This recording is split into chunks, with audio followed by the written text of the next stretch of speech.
দেখতে পাচ্ছি আইন শৃঙ্খলা বাহিনী এবং নির্বাচনের সাথে সংশ্লিষ্ট যারা আছেন তাদের এখনো পক্ষপাতমূলক আচরণ হচ্ছে এবং লেভেল প্লেইং ফিল্ড যেটা নিশ্চিত হওয়ার কথা এবং মাঠ পর্যায়ে যারা দায়িত্ব পালন করছেন তারা বিশেষ একটি দলের দিকে ঝুঁকে পড়ছেন। জামাত ইসলামী প্রথম থেকেই নির্বাচনী আচরণবিধি মেনে চলার ব্যাপারে আমরা সবচেয়ে বেশি দায়িত্বশীল ভূমিকা পালন করেছি।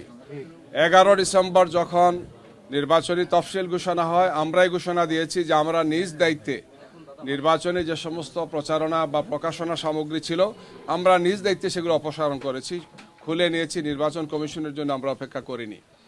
আমরা নির্বাচন কমিশন কর্তৃক ঘোষিত যে সমস্ত বিধিবিধানগুলো আছে আচরণবিধি সহ এগুলো মেনে চলার ব্যাপারে আমরা সবচেয়ে বেশি দায়িত্বশীল।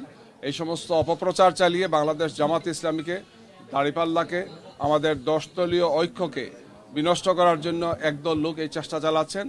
দেশবাসীর কাছে এই বিষয়টি স্পষ্ট এবং তারা অবশ্যই নির্বাচনের মাধ্যমে আমাদের ভোটারের দাঁত ভাঙা জবাব দেবেন। দেখতে পাচ্ছি আইন শৃঙ্খলা বাহিনী এবং নির্বাচনের সাথে সংশ্লিষ্ট যারা আছেন তাদের এখনো পক্ষপাতমূলক আচরণ হচ্ছে এবং লেভেল প্লেইং ফিল্ড যেটা নিশ্চিত হওয়ার কথা এবং মাঠ পর্যায়ে যারা দায়িত্ব পালন করছেন তারা বিশেষ একটি দলের দিকে ঝুঁকে পড়ছেন। আমরা এই সমস্ত বিষয় নির্বাচন কমিশনের দৃষ্টি আকর্ষণ করেছি। আমরা এটাও বলেছি যে আমরা এই সমস্ত কর্মকর্তা যারা পক্ষপাতদুষ্ট আচরণ করছেন আমরা প্রয়োজনে তাদের তালিকাও একসময় জনসমক্ষে প্রকাশ করতে বাধ্য হব যদি তাদেরকে নির্বাচন কমিশন যথাযথভাবে দৃষ্টি আকর্ষণ করে নিরপেক্ষ হতে তাদেরকে বাধ্য না করেন। আমরা অবশ্যই জনগণকে আপনাদের মাধ্যমে সেটা জানাতে একসময় বাধ্য হব। ঢাকা 15-তে যে হামলা হচ্ছে বললেন, এটা কি কোনো দলের কর্মী বা কোনো পরিচয় জানতে পেরেছেন? একটা বিশেষ দলের পক্ষ থেকে সন্ত্রাসী লেলিয়ে দেওয়া আছে আমাদের নারী ভোটারদের উপর। আমাদের নারী কর্মী যারা ছিলেন, আমাদের পুরুষ ভোটার যারা আছেন বা আমাদের দায়িত্ব যারা পালন করছেন, গতকালকে রাতে এই ধরনের দুটো ঘটনা ঘটেছে এবং এরা আহত অবস্থায় হাসপাতালে আছেন। আমরা এই ব্যাপারে বক্তব্য দিয়েছি, আহতদেরকে দেখতে গিয়েছি এবং আমরা আশা করছি যে এই ঘটনা আর দ্বিতীয়বার যাতে এখানে না ঘটে। আলহামদুলিল্লাহ, আপনারা জানেন যে আজকে গতকালকে প্রার্থিতা প্রত্যাহার হয়েছে আর আজকে বাংলাদেশের 300 আসনে নির্বাচন কমিশনের পক্ষ থেকে প্রতীক বরাদ্দ। তো আমরা ঢাকা 15 আসনে আমাদের সম্মানিত আমিরে জামাত ডাক্তার শফিকুর রহমানের পক্ষে দাঁড়িপাল্লা প্রতীক নির্বাচন কমিশন বরাদ্দ দিয়েছেন, রিটার্নিং অফিসার আজকে দিয়েছেন। আমরা সেটা আজকে গ্রহণ করলাম। আপনাদের মাধ্যমে আমরা দেশবাসীকে মোবারকবাদ জানাচ্ছি।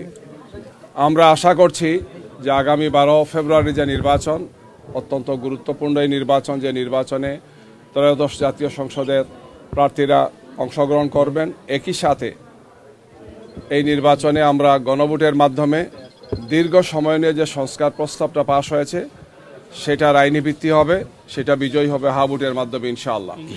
আমরা দেশবাসীকে এবং প্রবাসে যারা আছেন আমাদের ভাই এবং বোনেরা সবাইকে আহ্বান জানাচ্ছি আগামী নির্বাচনে অংশগ্রহণের মাধ্যমে আমরা একটি সুন্দর, নিরাপদ এবং মানবিক বাংলাদেশ গড়ার দিকে আমরা এগিয়ে যাই। আমরা আশা করব যে এই নির্বাচন সুন্দর, শান্তিপূর্ণ হবে, সন্ত্রাসমুক্ত, ভয়ভীতিমুক্ত একটি নির্বাচন অনুষ্ঠিত হবে ইনশাআল্লাহ। যদিও বিভিন্ন জায়গাতে সন্ত্রাসীরা আমাদের উপর হামলা করছে, আমাদের নেতাকর্মীদের উপর হামলা করছে, নাজেহাল করছে। গতকালকেও ঢাকা 15-তে এই ধরনের একটি ঘটনা ঘটেছে, আপনারা জানেন। আমরা নির্বাচন কমিশনকে, রিটার্নিং অফিসারকে এগুলো জানিয়েছি এবং আমরা আশা করব যে ভবিষ্যতে এই ধরনের কোনো কর্মকাণ্ড যাতে না ঘটে। এক্ষেত্রে আইন শৃঙ্খলা বাহিনীর সাথে যারা আছেন, নির্বাচন অফিসার যারা আছেন, মাঠে যারা দায়িত্ব পালন করছেন, তারা এই সমস্ত বিষয়ে যথেষ্ট দৃষ্টি দেবেন, যথাযথ পদক্ষেপ গ্রহণ করবেন। আমরা একটি সুন্দর, শান্তিপূর্ণ, ভয়ভীতিমুক্ত, সন্ত্রাসমুক্ত একটি নির্বাচন আমরা আশা করি, যে নির্বাচনে দেশবাসী অংশগ্রহণ করবেন। যেহেতু 14, 18 এবং 24-এ নির্বাচনে এই জাতীয় অংশগ্রহণ করতে পারেনি, এই জন্য আগামী নির্বাচনটি যাতে সুন্দর এবং সুষ্ঠু হয়, এক্ষেত্রে নির্বাচন কমিশনকে লেভেল প্লেইং ফিল্ড নিশ্চিত করা, চিহ্নিত সন্ত্রাসীদেরকে গ্রেফতার করা, অবৈধ অস্ত্র উদ্ধার করা সহ যারা নির্বাচনে অংশগ্রহণ করেছেন তাদের নিরাপত্তা নিশ্চিত করা, বিশেষ করে বাংলাদেশ জামাত ইসলামীর আমিরে জামাত সহ আমাদের শীর্ষ নেতৃবৃন্দ সহ দেশবাসী সবাইকেই যথাযথ নিরাপত্তা দেওয়ার জন্য আমরা নির্বাচন কমিশন এবং অন্তর্বর্তীকালীন সরকারের সাথে সম্পৃক্ত যারা আছেন তাদেরকে আমরা আহ্বান জানাচ্ছি। আপনাদের মাধ্যমে আবার আমরা দেশবাসীকে এবং প্রবাসী অবস্থানরত আমাদের ভাই বোনদেরকে, ভোটারদেরকে আহ্বান জানাচ্ছি, আসুন আমরা একটি সুন্দর, নিরাপদ বাংলাদেশ গড়ার ক্ষেত্রে সবাই এগিয়ে আসি।